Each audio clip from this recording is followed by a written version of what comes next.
right, welcome, ladies and gentlemen, fellow Toastmasters, honored guests. Thank you so much for coming out to District 57 Masterclass series. We are so honored, so honored to have William Hung to join us today. And I'm going to give it a real introduction, but let me go over some housekeeping. First of all, make sure your videos are off and make sure that your sound is muted, because we're going to have an organized session today, but there will be chances to interact with our speaker today at a certain point in the session. So be ready to unmute and turn your video on when called upon. So I am so glad about this masterclass series, and let me just tell you quickly the background on it. I think I came up with it, but it could have been Kevin. Kevin Markle is our district director. I am your program quality director, which means I'm like the VPE for the whole district. And we decided to come up with a masterclass series because people wanted more training opportunities and people wanted to present more training. So if you have a training idea, please email us at masterclass@d57tm.org, and we want to hear about it. And we've had amazing speakers so far, but I think William Hung is the most famous person that we've ever had. Now, William was supposed to be our keynote at our conference, and there was this little virus that went around. I mean, people probably don't remember anymore, but there was a virus and we had to cancel our conference. But William has been so flexible, and it's been such a joy working with him that he agreed to do our webinar today as our masterclass. And this is going across the whole world. Everyone will be saving this, and for all of posterity. All of posterity will be able to watch this webinar. So please stay on mute.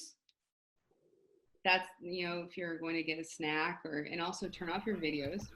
All right, so let me go ahead and get on with our introduction. And wonderful, everyone's learning about Zoom now. Everyone's figuring it out. I'm very proud of everyone. All right, today we have an amazing speaker for you. He's funny, a great storyteller, and he's going to give us some actionable ideas about how to turn uncertainty into your advantage. I mean, this is the thing that I need right now, because I'm not even sure what to do with as the incoming district director. We have a lot of uncertainty about when we'll be reopening, how are we going to do training, right? There's so much uncertainty, William. So I personally am really interested in this. And you are so good at telling us, because you went from an American Idol reject, I think we've all seen the video, to a motivational speaker, professional poker player, dealing with risk, right? Yeah. That'll teach it to you. And someone who finally achieved this dream to perform with Ricky Martin. Aw, he's so adorable, in 2018.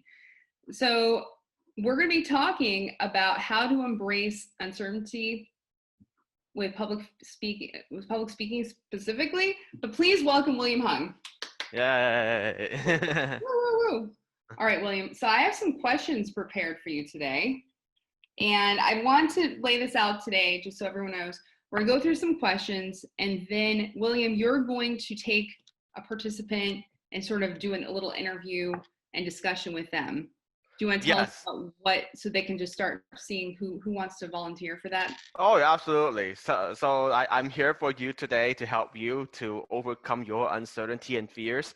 So there will be like 5 prepared questions, because and the reason I decided on this format for us is because people seems to engage more engaged this way, instead of the traditional PowerPoint slides lecture style. So that's why I want to make all my points more shorter, more concise, more interactive. So if you have a story that you want to share about how you want to deal with uncertainty, I would love to hear it. So after the first 5 questions or so, to give you an idea like how my framework or how I deal with it, then you can share your story and I can give you feedback right on the spot. Awesome. All right, so please, ladies and gentlemen, start queuing up in your mind who wants to step forward after we get through the first part here, and you can be on stage today with someone who was on stage at American Idol, which is so insane. So let's talk about how you felt about your American Idol audition. Ooh, wow. I would say that it was very scary and exciting at the same time. That's how I actually felt when I auditioned back in 2003, 2004. My heart was racing. I was so nervous. That's why my movements were so stiff on TV. Yeah, but yeah, I didn't expect anything. It was an incredible experience. I just thought, wow, maybe I just go back to being a normal student after the audition didn't work out. I didn't make it to Hollywood, but somehow 4 months later, Fox broadcasted my audition, and everybody wants to know who I am. Wow. So I want to dig into a little bit. What was your degree in? Oh, I was studying for civil engineering. Okay. And how did you even decide to go for that? Like, what made you decide to audition? But because I won the talent show in school. Oh, Yeah, I was a struggling student. I wasn't too happy where I was at, so I just thought I needed to try something new. And then I listened to this song called "She Bangs" by Ricky Martin, and then I started watching music videos, started preparing for it, and off I went. I go, and then somehow I won the talent show. So that's why I got the confidence to audition. that is just such a funny, crazy thing. My husband is a civil engineer, so that's pretty relatable. All right, so how had that impacted your life? Like, what happened after that in your career? Wow. Well, I was this overnight celebrity. It's like I don't know how it happened. All of a sudden, people just ask me for pictures and autographs, and then soon after, one of my fans created this website called WilliamHung.net, and it got like over 8 million hits in less than a month. And then I got a call from record company saying, "Hey, William, I heard about this on the news, so we want to take a chance on you. We want to give you this $25,000 record contract." Wow. And you were still in school. Yeah. It was so crazy. It's like, wow, do I really want to go for this? It's like, yeah, of course. There's so much money for a 20-year-old college kid back then.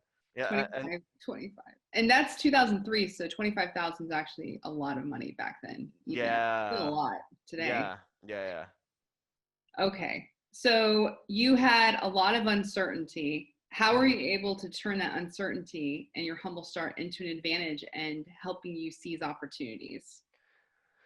I would say the some of the hardest things I had to deal with were the negative haters and the backlash.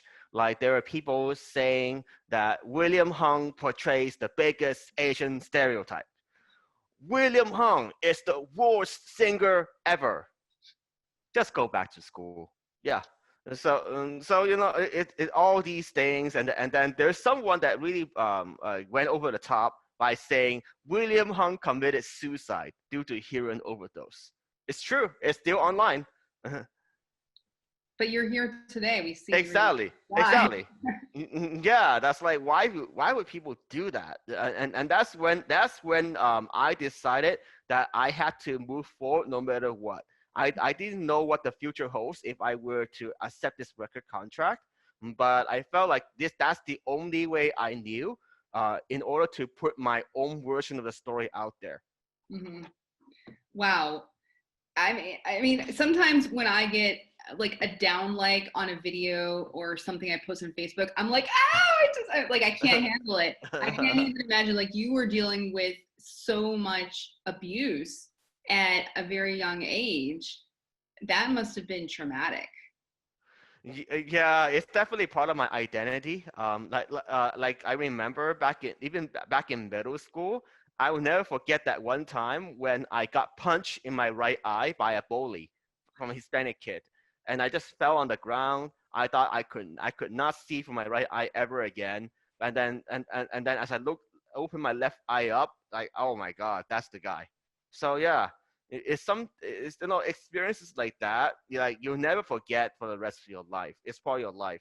But when you have experiences like that, you could also use it to turn it into something more positive. It gives you that internal motivation. Wow. Wow. And is that something you have to practice? Like you continually have to just move forward over and over? Does it get easier over time? Yeah, I think it does get a little bit easier over time, but it's always a constant battle against yourself. Believe it or not, it's actually harder to overcome yourself a lot rather than the external circumstances. Because like the mental stuff that we go through right now is insane. Like there is something about this pandemic that's Mhm. affecting the way we think, the way we see the world. The biggest problem, the obvious problem that we are dealing with is that we don't have real human connection. We are very restricted, right? We have to stay at home. You have to order to go, minimize going out, all that stuff, and that mentally takes a toll on us. So, what are some of the methods and coping, tools that you've developed and that you're developing over time to cope with this? Yeah, I quickly realized that I need to stay in touch with my network through Mhm. from with social media, with phone calls, with videos, and that's really why public speaking is so valuable. It doesn't matter what you do as your profession or your business, because without the human connection, at some point you're going to feel lonely, sad. It feels like there's nobody out there to support you. Mhm. So and in order to earn the support, we need to put ourselves out there. Hmm. All right. So, what are some of the mindset changes that you've implemented to help you with this? Yes, there are three major mindset changes. The first one is to avoid comparing yourself with others. Now, it doesn't mean that you don't. It doesn't mean that you don't want to improve. That's not true. We want to study from people who are better than us, whatever we do, and then keep improving. But it could also be detrimental when you always look at yourself like I'm not good enough. Mhm. It's the most common one. That's a barrier for public speaking, because we, like, oh my God, would people like to hear what I have to say? Would people care what I have to say? So if you compare yourself, oh, I'm not as good as Tony Robbins. That's true. I'm not the next Tony Robbins, but I don't have to be. I Right. could just be myself, and you could just be yourself. Wow. Okay. So, I always heard that you should just be yourself because everyone else is taken. Yeah. So what that mean? You probably heard this a lot, and it feels like a cliche. So what this means to me is like, if you have this unique passion, talent, or viewpoint, even just viewpoint, different perspective, Uh-huh. right? It might be something that other people might not agree with. Don't be afraid to share that. That's the key. That's how you connect with people. Okay, so I feel like getting to that unique viewpoint that each of us has takes a lot of like personal time, right? Right. Is there any methods just for us to dig in and find out what is that unique viewpoint that I have? Hmm. Well, there are a couple other strategies that I use that can help you and your Okay. audience. Another one I'm thinking of is like take personal responsibility for your own progress. So Mm-hmm. what I mean by that is like when you share your story, Mm-hmm. a lot of times we want to share the generic version. We want to share like the service version of it. For example, let's say I went through divorce. I'm going to give my own personal example right here in front of you. Okay, I Okay. went through two divorces, What? and it's not the most fun experience that people went through. Financially and emotionally, it was very costly. And so, but the way I went about it, so the first marriage, my parents wanted me to get married before the age of 30. it seems like my parents want grandchildren before I do. And so my dad, I found out he pretended to be me on the online on the online one of the online dating websites, for Chinese dating websites. That And is, then yeah, I know, it's so crazy. And then he kept looking for these Chinese girls, and then he found something that he likes, and they told me, William, go talk to her. She's a nice girl from China, from a rural area, all that stuff. And I did. I had some conversations with her, and then eventually we decided to meet up in China in person. And after just 1 week of dating together, we got married. this is, oh my goodness. Okay. Yeah, and somehow I was naive to believe that maybe happily ever after do exist. I say, okay, that's it, Hollywood ending, nice. But it wasn't meant to be. After just 10 months, we went to a very painful divorce, and then the second marriage is better, but it was still a struggle, like a 2.5 year struggle. And it turns out that I just didn't know what I want in my life yet. Hmm. My values and my visions, I wasn't clear. So as you heard from this story, I didn't go point fingers at my previous ex-wives, because I could have easily done that. Hmm. So that's what I mean. And when it comes to sharing your perspective, be very careful not to just blame other people. At like saying like, oh, this is what Trump is doing is wrong. The whole Floyd riot thing is wrong, right? That's very narrow, because everybody could say that, right? What's your unique perspective on it? Why do you feel that way? Wow. That's a really, I'm taking tons of notes here. Okay. So we have avoid compare yourself with others by digging in. Mm-hmm. And then what's the next thing we should be doing? What's you say you were sharing your mindset points. Right. So one more. So the first one, just to recap, the first Okay. one is to avoid comparing yourself with others. The Yes. second one is to take personal responsibility for your own progress. And Got then the third one is to always find the best way to help others. it. Nice. So So how do we do that? how do we do that? Yeah. So when you share your viewpoint, your stories, your content, frame it in a way that's helpful for other people. Again, it's easier to demonstrate with a specific example. Right. Recently, I have this unique. I have this vision that where I want to create a gaming platform, like SimCity or Cashflow, to help people try something new without being judged or ridiculed. Okay. Like a role playing game where people could be like policemen, can be like firefighter, can be a nurse, they can be a cook, whatever, right? So I'm thinking of that, and then I'm figuring out like what does that really mean for the world? What is that bigger impact?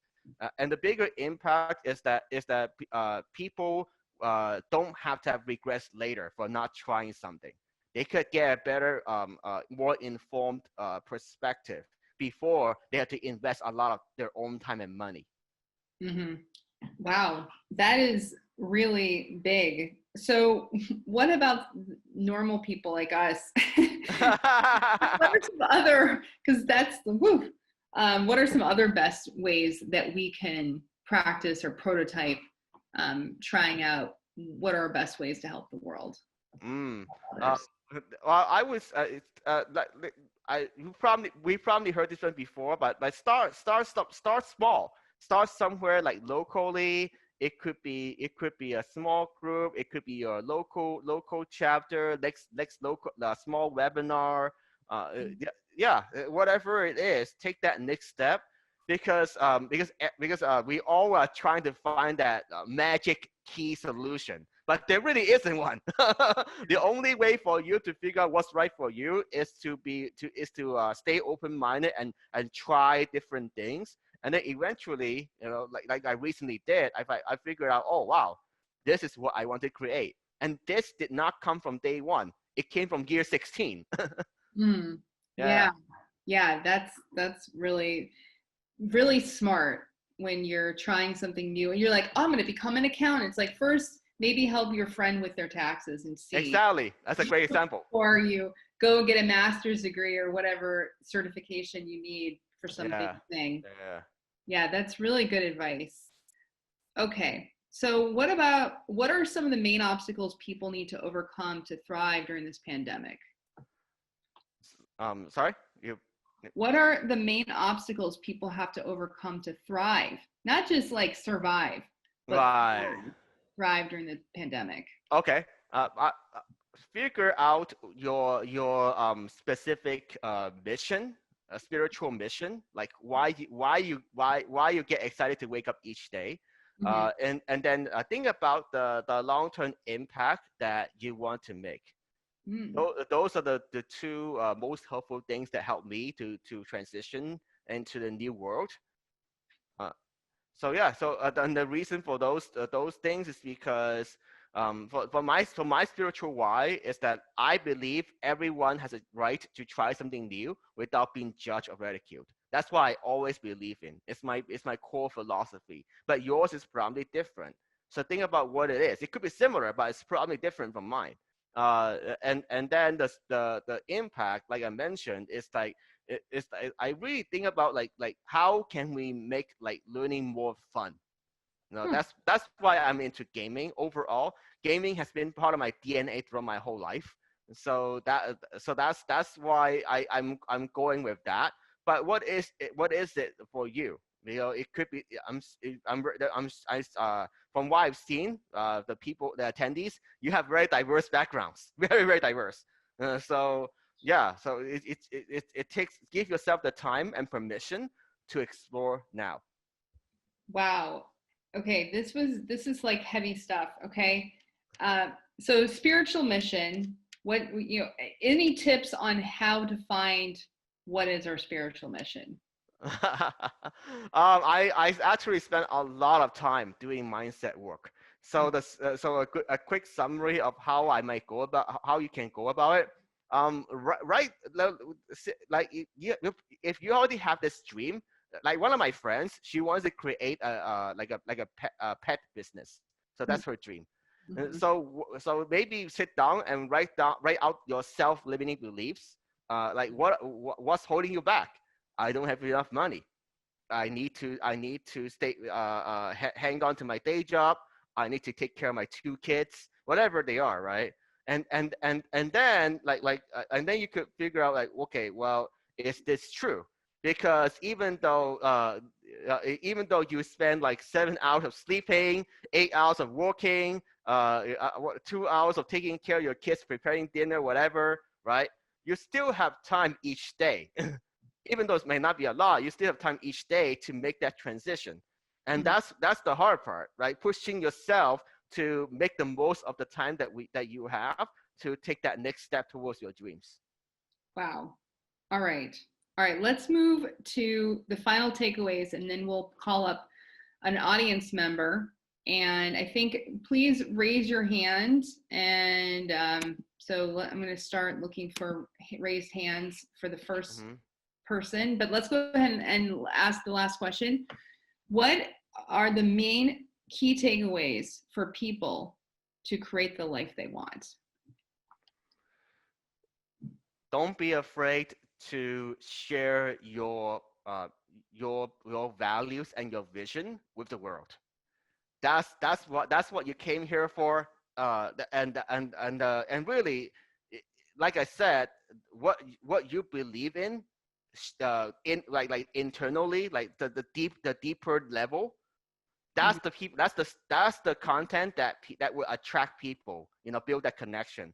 It's not like it's not the generic like reporting, oh, look at this, look at me, I just went to Hawaii. No, it's not like that, right? It's the real connection, like, oh, I want to create this. I am so excited because it triggers my favorite childhood memories, right? Go deeper, and when you and then that's how you can get there. William, I am just really floored by your courage. I mean, I think we all were floored by your courage that we saw, but sometimes when you're young, it's easy to be foolish. But I see that you continue to do hard work, like the internal hard work, and it's very inspirational to me. Thank you. I just turned 41 recently, and I also am trying to figure out what am I doing here. So this has been so great. So let's see what our audience has to say. I'm going to bring on Sham Nath, the first person to start to raise his hand. I'm going to ask him to start his video. And Sham, come on, and let's turn it over to William and Sham. I'm going to turn off my video. You guys can take it over from here, Sham. Thank you, Beth. My question, William, around you just talked about pursuing the dream. So let's say, in my case, let's say I'm working in a large company, but I have identified that dream, which could be in form of a startup. So how can you help me? What would be the decision process between going all in, that is leaving a job because I believe I have found that dream which has a deeper meaning, versus gradually getting it started when you are working in a big company? What should the decision process look like? Thank you. Oh, I love this one. So because I also went through a similar process before I could quit my government job. Something I haven't shared yet was that I've been working for a government job for the last 8 years, and the way I got to the point where I feel comfortable quitting my job was when I saw my side hustle of playing poker brought me enough money to replace my current income. So yeah, no, I agree with the more like better how to say it, smarter approach, right? We don't want to just suddenly like lose our house, quit our job tomorrow. That doesn't make sense. You know, I'm a big believer for chasing your dreams authentically, not just doing something crazy that's irresponsible for your family and your loved ones. So that's how we go about it. Think about your current situation, like what can you afford to risk, right? It's about taking smart risk. It's not about like taking risk that's reckless and put yourself in a really bad situation. Thank you. You're welcome. All right, that was really exciting. Who wants to go next? Raise your hand. There's got to be more brave people out there. Check the chat. Someone put. All right. Okay, so Warren's iPad asks, what tools do you use to maintain your enthusiasm? I know, right? Like, I am such an extrovert and being home is killing me. So, William, what are the tools you're using to maintain your enthusiasm in the face of resistance? We all appreciate your energy, and especially Warren's iPad also. Thank you, Warren.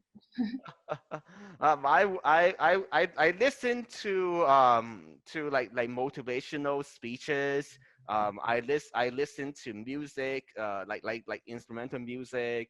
What else do I do? I try to. Here's the secret. I try to balance my each day between the high dopamine activities and the low dopamine activities.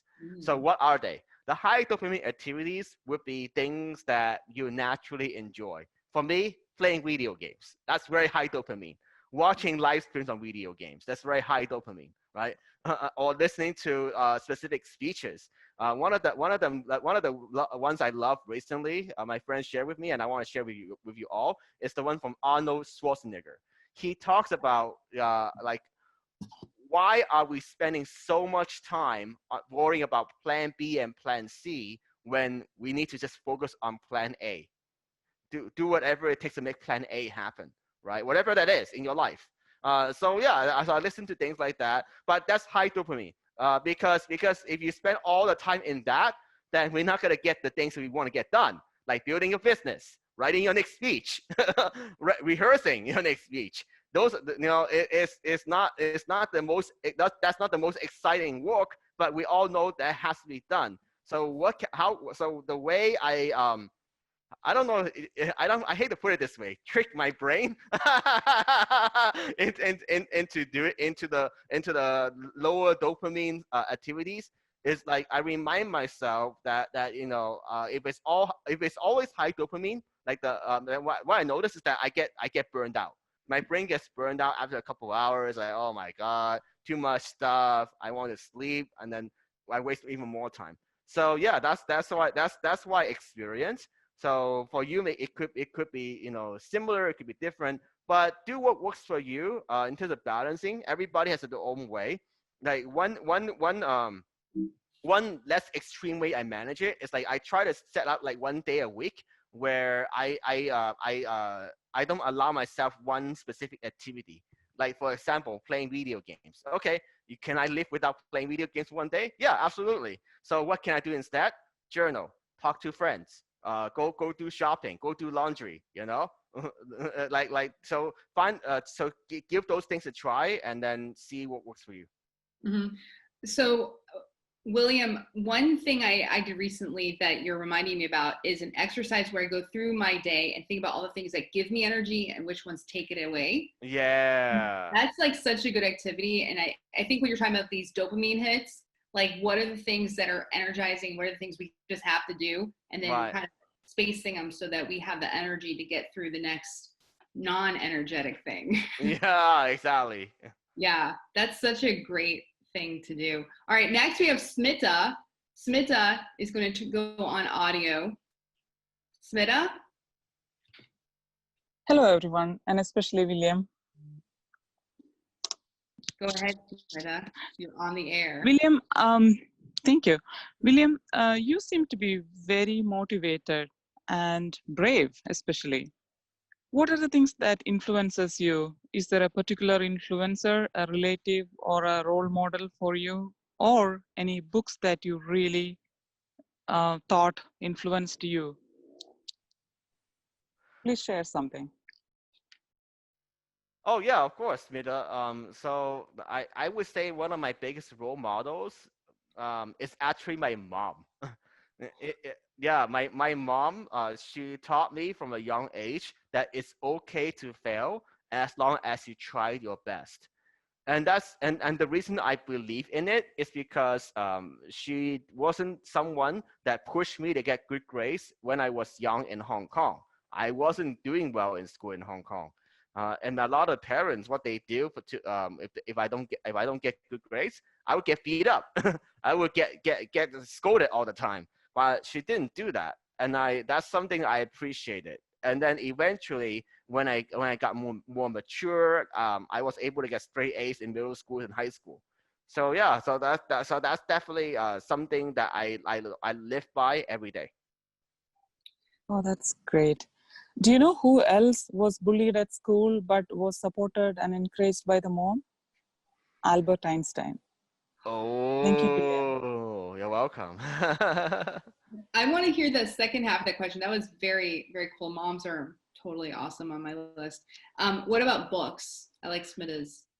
Yeah, I recently I read a book called Start Ugly by Chris Mistos. So the premise is a very small book, but the premise of the book is that in a lot of the new things we want to start, we can't wait for all the perfect pieces to fall into place. And I totally agree with that. It's particularly true when you try to create that next great speech in your for Toastmasters or for outside, right? For the real world. I remember when I first created like the first draft of my speech for like TED Talk or other major conferences.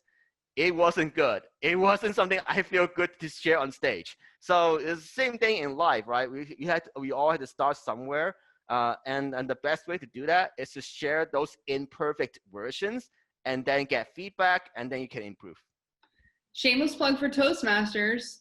Because we're such an embracing community, we can practice the ugly version. Yeah, exactly. Back from people who care about us, and then get better and better. And then when it's good enough, we can get on this TED stage. Yeah. I've been doing this exact thing, William, is I'm making videos for our district. And if you go back and watch the first ones, they're really embarrassing. And I'm getting better and better and learning. So yeah, you can't be afraid to just try. Right. Just start it. Okay, that's awesome. All right, next we have Albert Moe, who is the District International Speech Contest winner. So this is Ooh. scale. Albert, do you want to turn on your video? All right, I'm going to turn off my video, and you guys go ahead and have an interaction here. So, William, thank you. So, like you, I also have an Asian heritage. You're from Hong Kong. I was from Taiwan.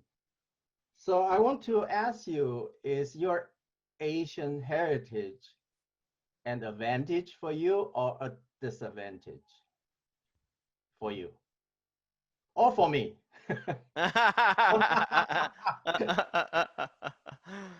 Wow. I see it as an advantage, Albert, for my Asian heritage. Yes, there are repercussions, and unfortunately, as we might have heard on the news, Asians are now seems to be the target of hate crimes because of the pandemic. It's very sad. It's true. I have to be very careful when I go out the streets as well. Be more cautious, when I interact with people. But let's look at the positive because we are getting the spotlight. More Asian entertainers, gamers, and other non-traditional careers and businesses have made it now, compared to before, compared to 10 years ago, 20 years ago when it was my American Idol time. So for that, I'm very grateful because people, even though some people might hate us, we are still getting more attention for the work we do, which is a good thing. It's a big win for us. Okay, thank you. Second question is, how come I'm not as lucky as you are? Nobody gave me $25,000. So what was your secret? I'm still working on my day job, so still attending Toastmaster meetings. Well, sometimes in life, you just have to be at the right place at the right time. And then one of the most valuable lessons I learned from my new mentors, she told me that let's stop focusing on the how, because the how will happen. Things always happen for a reason.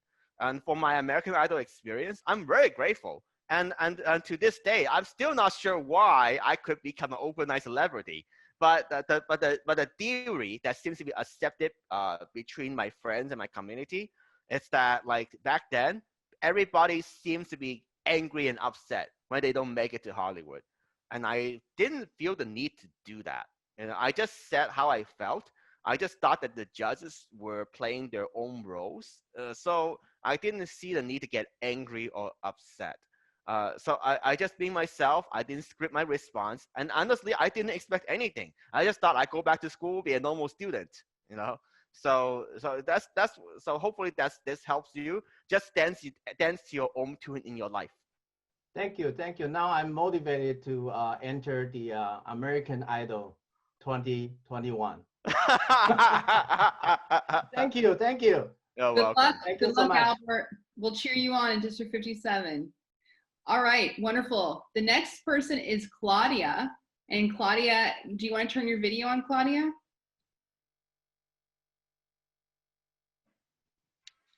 All right, Claudia might be a little bit shy.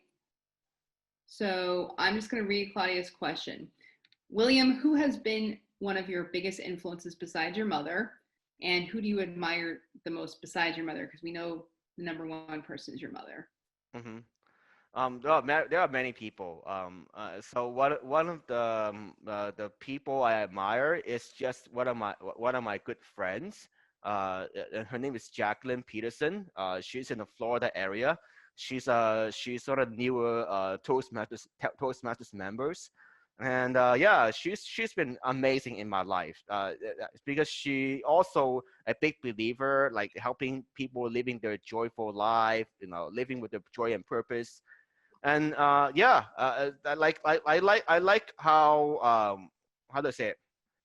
The biggest takeaway is like stop trying to force things to happen. Yeah, and sometimes and it's hard to be patient because at the same, like, oh my God, my bills are piling up. I only got a few months left, whatever, all these things, right? That's one side of it. On the other side of it is like, okay, how can we give ourselves the time we need to discover the right step to take? Because that's what it's all about. And what I realized is that happiness is not as a journey, it's not a destination. Hmm. Yeah. But people always say that, William. So how do you make that a daily reality? Yeah, how to make it daily reality. So another habit I developed recently is like I do something called gratitude journaling.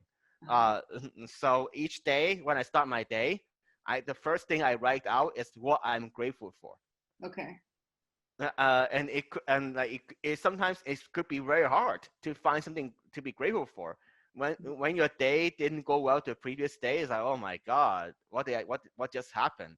Like I couldn't get on stage, I lost this deal, whatever unfavorable event, I just lost this job. What can you be grateful for? Maybe you can be grateful for the family that you have, the friends that's still there to support you. You still have a roof over your head, right? Those are things we often take for granted, but we can be grateful for. That's very, very powerful. And there's a lot of scientific studies that show that gratitude journaling legitimately is amazing. All right, the next is Christina. And Christina, go ahead and turn on your video and your microphone and go ahead. Thank you. Hello, everyone. I'd like to address this to Mr. Hung. What is your most unexpected but fortunate experience since after your American Idol experience? And how did you found the best way to make the most of that experience? Oh, thank you, Christina. Yes. I would say, the most unexpected experience After that, yeah, American Idol, correct. Right. I think that getting a chance to play on a live stream for a gaming competition called Hearthstone was a huge blessing. I actually competed in a event called Hearthstone Tour in Oakland a couple of years ago, and I met all the famous casters, some of the professional gamers.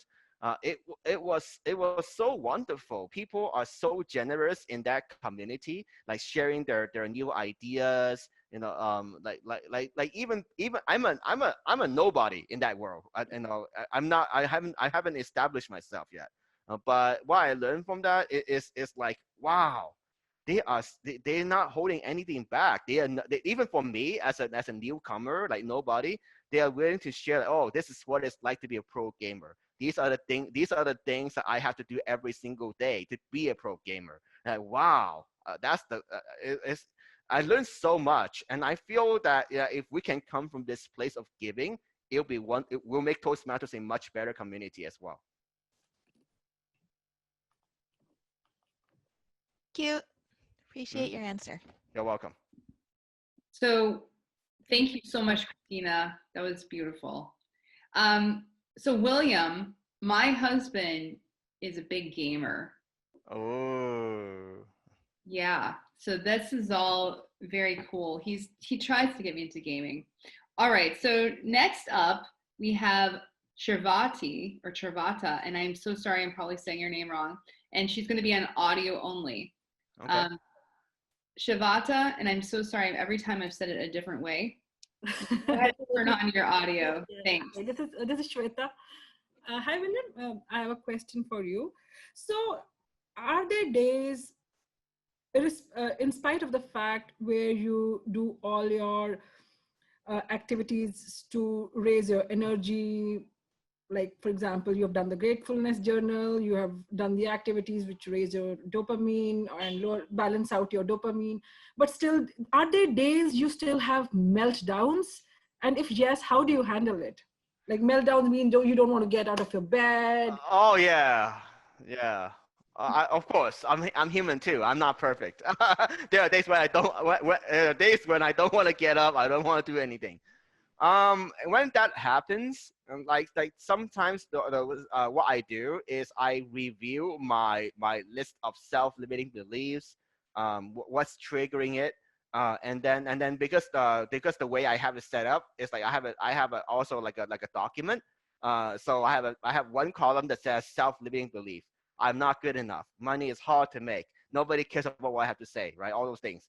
And then I would have like another column that says what's the empowering belief, right? I review all those things right in front of me, as you can picture this. And then if that doesn't work, sometimes I give myself a break, do something else that I need to get done. Maybe go take a walk in the park. Go buy lunch or dinner from a local restaurant, whatever, right? Because if you just stuck in your chair, glued to the computer, and you're not producing those inspired thoughts and actions, it's a waste of time, to be honest. So sometimes I do have to take that break, and for you, I would say allow yourself to take that break. Talk to people. That's another thing that's very helpful. There are when I prepare, for example, I'm preparing a resume to be the gaming director for community director for Blizzard right now. And it's very hard work. It's because it's not something. I don't think a generic resume would even get me in the door. Because it's something that I believe in, right? I'm not taking a job because I need a job. I'm taking a job because I believe in it, right? And so the way I approach it, like when I couldn't get the creative juices flowing, it's like, okay, let's stop. Let me see who I can connect within my network that knows about this, that can help me about this, or maybe I just talk to my close friend, one of my close friends, see how she's doing, share my thoughts with her. Sometimes you need those kind of activities to bring that inspiration back to your life. Thank you. I have one more question. In your last comment, I heard you talking about your mentor. So what's your take on mentor-mentee relationship? Do you always have you always had a mentor in life throughout? Because sometimes I personally feel when you are in your head, you need another person, a friend or a mentor to get you out of it. Shabita, right? Yes. Yeah. I'm very fortunate to have mentors throughout my life. One or two really great mentors throughout my life. But it's not all the time. And I agree in terms of how we evaluate whether we need to get that mentor-mentee relationship going. I would say that it's important for both people to have a very similar goal and vision. Like for right now, I'm working with one mentor, and then two business coaches. Actually, one business coach and one mindset coach. Yeah, I know it's crazy, but it's not. Like everybody's in different stages of their life, right? So the mentor the way I was able to get that going was because she's actually also in Toastmasters in the Southern California. And then we both had similar visions. We want to speak, and then for her, she wants to change the education system, and then I want to change both the young adult, community, right? Overall. So yeah, we have similar but different. How to say it? There's a synergy, right? So that's what it's all about. It's about finding that synergy between you and then the other person and what they can bring to your life. What she brings to my life, this particular mentor, she's an expert in at emotional intelligence. She's been studying it all her life. She's been helping a lot of people with it. And then for me, my expertise is one of my expertise is actually in speaking. I've been speaking for a long time. I've been a Toastmasters for over 8 years. I've spoken everywhere around the world for 3 years. So yeah, so we help each other, and that's what we're looking for here. Like how can we help each other as mentor and mentee to make ourselves better? Thank you, William. Mm-hmm. That was wonderful. Thank you so much for that question. I really, really enjoyed that. All right, next up is Peter, and I'm also going to butcher this one, Dzube. That's me. All How's it right, going? Peter. So I'm curious, like your career has just changed so many times. Like your main focus has shifted constantly. So I'm just wondering how you managed to stay on top of that with all of your career changes and how you just completely redirected your attention so many times. Peter, I think that it comes back to the overall mission in your life, and I feel that like whatever path I choose, I'm still working towards that overall mission to help people try something new without being judged or ridiculed. It doesn't matter if it's through gaming, through speaking, through coaching, mentoring. It all, it's all aligned with my life. So hopefully this will help you. Like that's it. Maybe what you can ask yourself, like, what does this align with the direction I want to go? And I give you a specific example why I said no. Well, a couple of days ago, there was this person reaching me through Instagram. He wanted me to be the affiliate marketer for a luxury clothing line, tuxedos, things like that. It's like, wait a minute, that doesn't seem like the direction I want to go. I don't see how I can build my next gaming community that way. So I said no. It is what it is. It's not just about the money.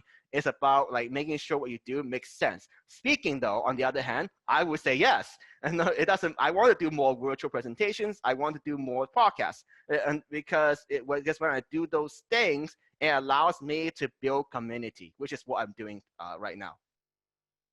Interesting. I appreciate that. Thank you so much. You're welcome. All the things you're asking us to do, William, it takes soul searching. It's really original to hear someone big and famous to tell us, like, go inside and dig deep. All right, next up we have Paco.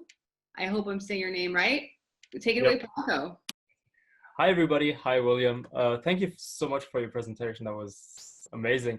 I actually wanted to ask you in the beginning, I wanted to ask you a question about motivation and dopamine, but then I changed my question as you were answering the others, and that is, you talked a lot about gaming, and that is one of your big passions. That's what I feel. Right. And It's true.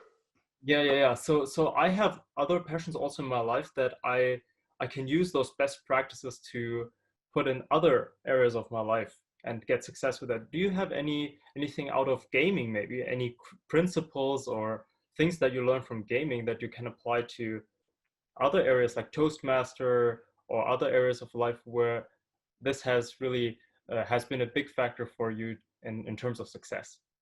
Oh, absolutely. I love this question because like now we can close the bridge, close the gap, bridge the gap for the speaking and gaming. Because what I learned from gaming that's very valuable for speaking is that it's like we need to constantly be willing to try something new.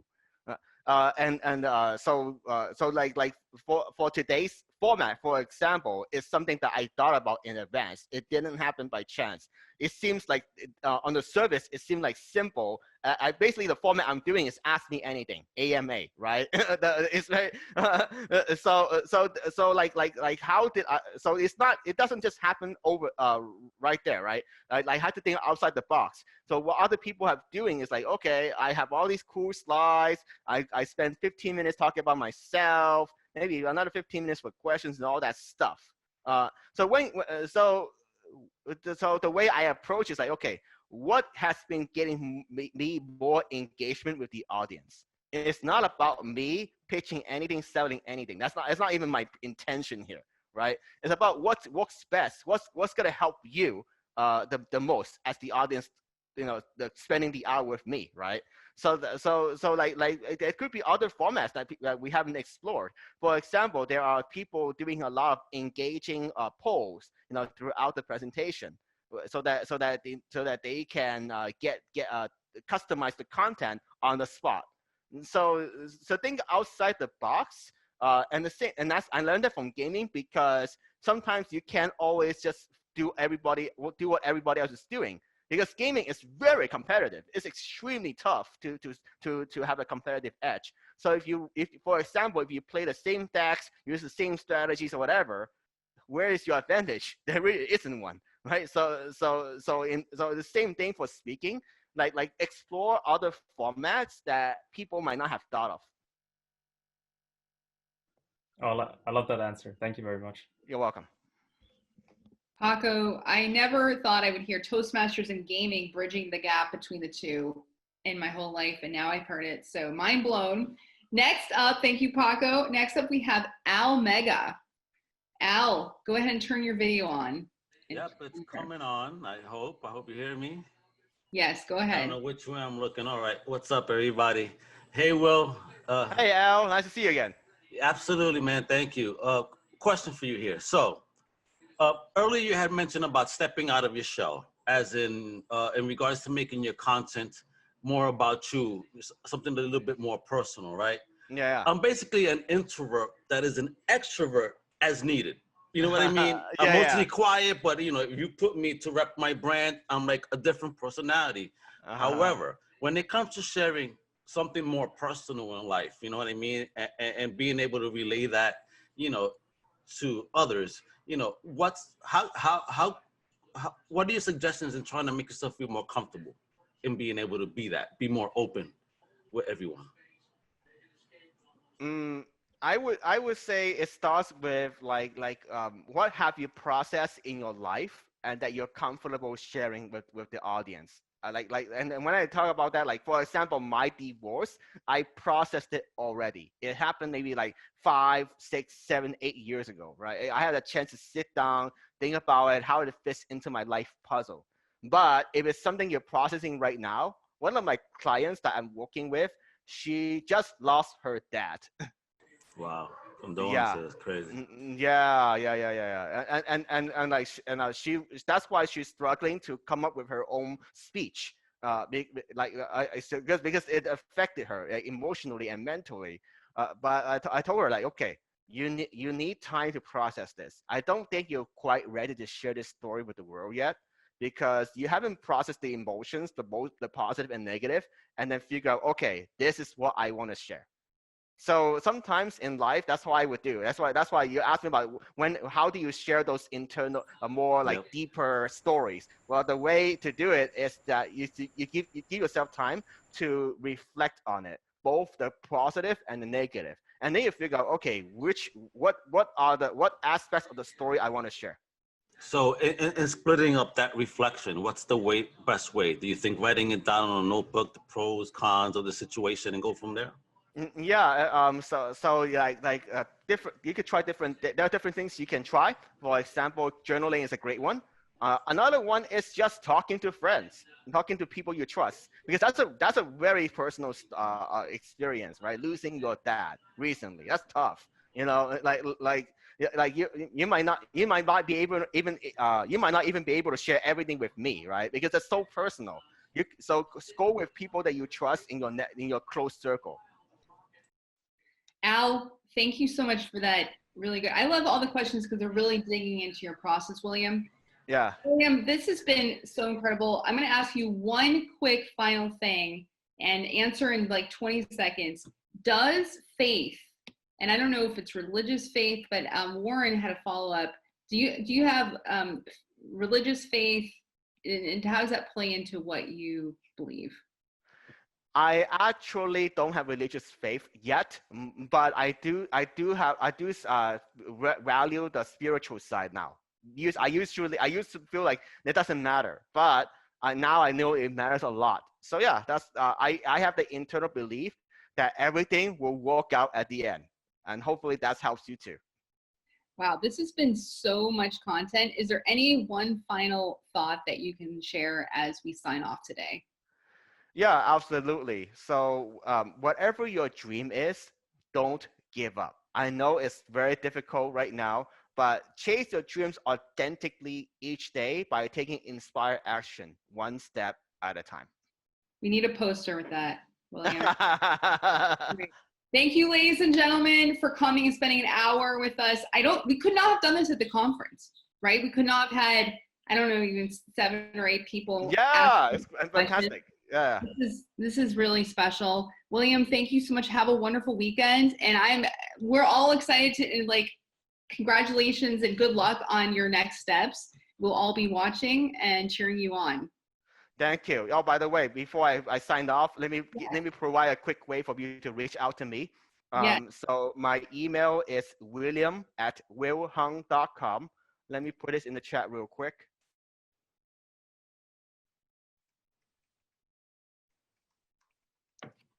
And then I want it, so if you need help with your speech, feel free to send it out to me directly. I'll be happy to help you.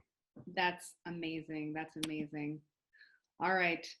If anyone wants to stay for a few more minutes, we can hang on here, but this officially ends this masterclass with William Hung. Thank you so much, William. All right. If people want to turn on their videos and wave or anything, we can see the audience. Yay! Hey. You can go on gallery view and see everybody. Wow. All right, we have lots more master classes coming up. We have Craig Harrison on June 1st, achieving your bucket list with Toastmasters as your co-pilot. So fun. Thank you, everybody.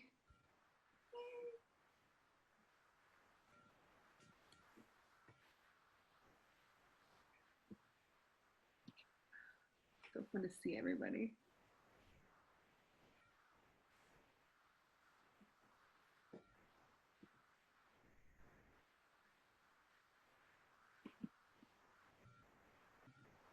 All right. Everyone's dropping off. Oh, here we have a new one.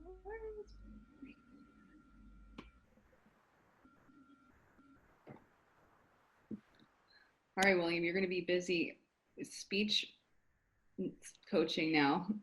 I don't mind it. Yeah. All right, I think that's it. Thank you, William. Have a great Yay! fun. Yeah, thank you for hosting this. This was great. Thank you so much. Bye. Bye.